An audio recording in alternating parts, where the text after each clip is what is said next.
ஆண்டவர் அறியாம இருந்த ஒரு மனிதனா காணப்பட்டேன்.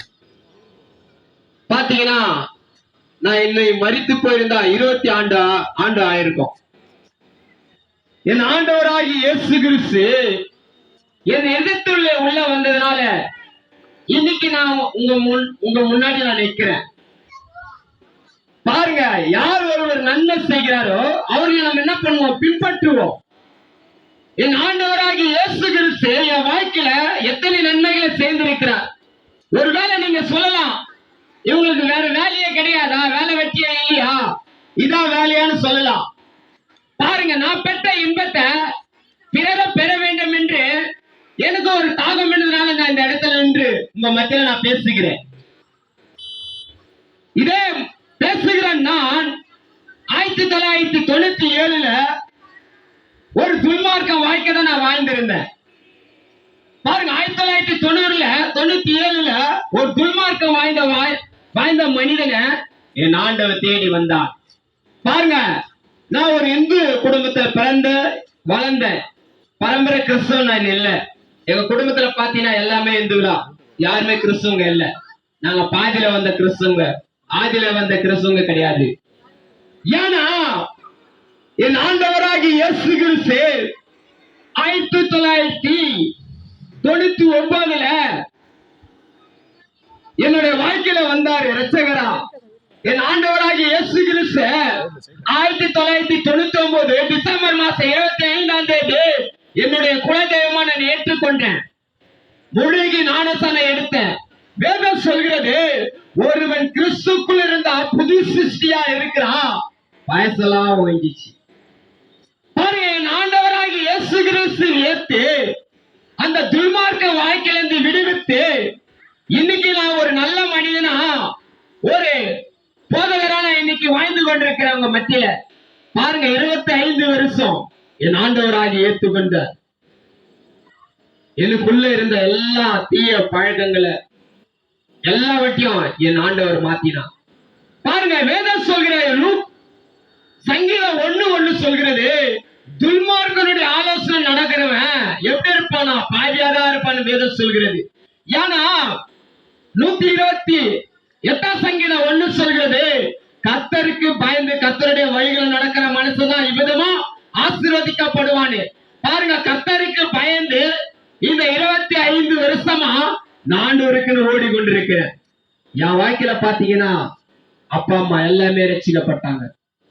எங்க கூட பிறந்த சகோதரி, என் தம்பிங்க ஒவ்வொரு என் ஆண்டவர் தொட்டார். ஏன் தெரியுமா இந்த சாட்சியை நான் உங்களுக்கு சொல்றேன்? நான் இன்னைக்கு மரித்து போயிருந்தா மண்ணோடு மண்ணா 25 வருஷத்துக்கு முன்பாக நான் மரித்து போயிருப்பேன். பாருங்க, 1.5 வருஷமா அல்சர் வியாதியில நகப்பட்டு என்னை யார் விடுவிப்பாங்க, எனக்கு யார் விடுதலை தருவாங்க என்று நான் ஏங்காத நாள் இல்ல,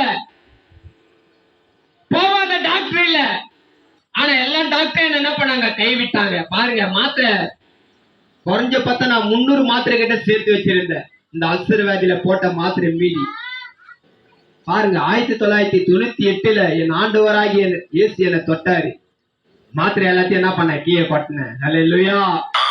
இதுவரையில பாருங்க, நான் சரியாக மாத்திரை போடவே மாட்டேன். ஹல்லேலூயா. தலைவலி வந்தா கூட மாத்திரை போட மாட்டேன். தலைவலி வந்தா கூட அப்படியே என்ன பண்றேன்? கம்முன்னு இருப்பேன். மறுநாள் தலைவலி இருக்காது. என் ஆண்டவராகிய இயேசு கிறிஸ்து வேதம் சொல்கிறது, மத்திய 11:28 சொல்கிறது, வருத்தப்பட்டு பாரம் சுமக்கிறவர்கள் எல்லோரும் என் இடத்துல வாருங்கள், நான் உங்களுக்கு இளைப்பாறுதல் தருவேன் ஆண்டவராகிய இயேசு கிறிஸ்து சொன்னாரு. பாருங்க, ஒரு காலகட்டத்துல நான் வருத்தத்தோடு கண்ணீரோடு வேதனையோடு இருந்த நாட்களில எல்லா மனிதர்களை கைவிட்டார்கள். யாரும் எனக்கு உதவி செய்ய வரல. ஆனா என் ஆண்டவராகிய இயேசு கிறிஸ்து மட்டும்தான் எனக்கு உதவி செய்ய வந்தாரு. அல்லேலூயா. ஏன் தெரியுமா? என் ஆண்டவராகிய இயேசு கிறிஸ்துவ அன்னைக்கு நான் அன்னைக்கே குல தெய்வமா ஏத்துக்கினேன். இதுவரை பாருங்க, யார் என்ன சொன்னாலும் என்ன கஷ்டம் வந்தாலும் என் ஆண்டவராகிய இயேசு கிறிஸ்துவ நான் விட்டு கொடுத்ததே இல்ல. ஏன்னா எனக்கு குல தெய்வமா வந்த என் ஆண்டவராகிய இயேசு கிறிஸ்துவ தவிர இந்த பூமியில என்னால யாராலும் என்ன பண்ண முடியாது, வாழ வைக்க முடியாது. வேதம் சொல்கிறது, யாக்கோபுக்கு ஆண்டவர் சொல்லுகிறார், நீ என்னால் மறக்கப்படுவதில்லை. ஏன்னா என் உள்ள கையில நீ இருக்கிற. ஆண்டவரோட உள்ள கையில நான் இன்னைக்கு இருக்கிறேன். 25 வருஷமா உள்ள கையில வச்சு என்னை ஆண்டவர் தாங்கி கொண்டிருக்கிறார். எனக்கு அருமையானவர்களே, மரித்து போன எத்தனை பேர்கள் நம்ம பார்க்கிறோம். கொரோனால மரித்து போனாங்க.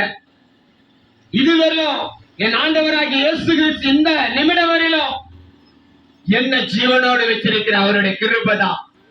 அவருடைய கிருபை இல்லாம என்னால என்ன பண்ண முடியாது, வாழவே முடியாது. ஏன்னா அன்னைக்கு நான் என் ஆண்டவராகிய இயேசு கிறிஸ்து சொந்த ரட்சகரை ஏற்றுக்கொண்டேன். வேதத்துல லூக்கால பாக்குறோம், சகேந்து ஒரு மனிதன் இயேசு கிறிஸ்து நடந்து போகையில இயேசுவை எப்படியாவது பார்க்க வேண்டும் என்று அவன் வகை தேடினான். பாருங்க, அவன் குள்ளமான மனுஷன் தான். ஜனகோடத்துல இயேசு என்ன பண்ண முடியாது, பார்க்க முடியாது.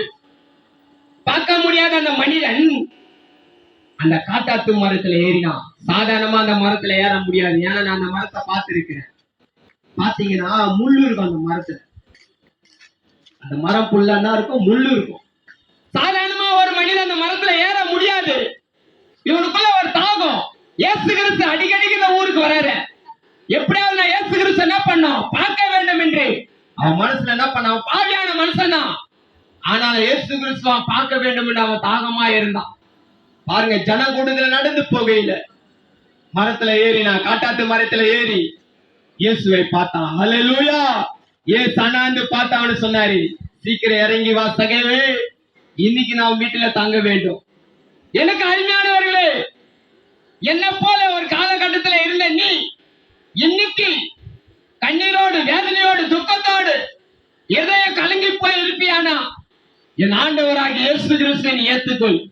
லூக்கா 14:1 சொல்கிறது, உன் இருதய கலங்காது இருப்பதாக. உன் இதய கலங்கி போயிருக்கிற இந்த நிலைமையில நீ இருப்பியானா, நாங்க சொல்லுகிறேன், ஆண்டவராகிய இயேசு கிறிஸ்துவை நீ ஏற்றுக்கிறியானா, ஆண்டவர் உன் இருதயத்துல இருக்கிற எல்லா பாரத்தையும் மாத்துவார். அன்னைக்கு என் ஆண்டவராகிய இயேசு கிறிஸ்துவை நான் ஏற்றுக்கொண்டேன்.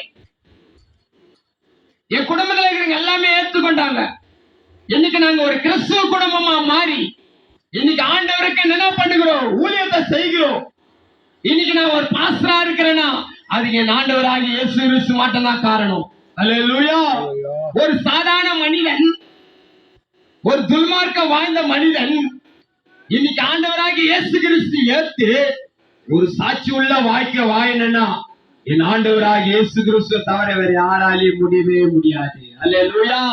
பணம் கொடுத்து இந்த ரட்சிப்பை வாங்க முடியாது, உன்னால காசு கொடுத்து இந்த ரட்சிப்பை வாங்க முடியாது. வேதம் சொல்கிறது, மாம்சமான யாவர் மேலும் என் தேவனாகிய கர்த்தர் என்று சொன்னார்.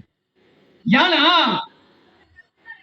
மரித்து போன ஒரு வாலிபனை அடக்கம் பண்ணி கொண்டு போகும்போது அவன் தாய்க்கு அவன் ஒரே மகனா இருந்தான். எல்லா ஜனங்க ஐதாங்க, அந்த தாய் ஐதா. இந்த பூமியில இனிமே எப்படி வாழ்வேன், எனக்கு யாரும் இல்ல, இந்த பூமியில நான் இனிமே எப்படி ஜீவிப்பேன். 5 புலம்பின அந்த தாய். இருந்தது ஒரே மகனாச்சு. என் மகனை நான் பறி கொடுத்துட்டேன், இனி அந்த பூமியில எப்படி வாழ போறேன்னு தெரியல. இயேசு கிறிஸ்து அவளை பார்த்து, அழாத, பாடையை தொட்டி வாலிபனை உயிரோடு எழுப்பினான். எனக்கு அருமையானவர்களே, இன்னைக்கு வீட்டில் உட்கார்ந்து அழுது கொண்டிருக்கான். ஓ, என் பிரச்சனை யார் தீர்ப்பாங்க, என் பிரச்சனை தீர்ந்துருமா, என் வேலை நீங்கிடுமா, என் கண்ணீரை யார் துடைப்பாங்கன்னு. மனிதனால உன்னோட கண்ணீரை துடைக்க முடியாது, என் ஆண்டவராகிய இயேசு கிறிஸ்துவால துடைக்க முடியும். அன்னைக்கு நாசரு மரித்துட்டான்னு சொன்ன உடனே இயேசு கண்ணீர் விட்டான் வேதம் சொல்கிறது. ஏன் தெரியுமா, நீ அழுவும் போது என் இயேசுவ கூட அழுவாரு. உன்னை அழ விட்டு வேடிக்கை பார்க்கிற தேவன் என்னோட தேவன் அல்ல, என்ன அழ விட்டு வேடிக்கை பார்க்கிற என் தேவன் இல்ல. நீ அழுவும் போது என் ஆண்டவரை கூட அழுவாரு. என் மகளை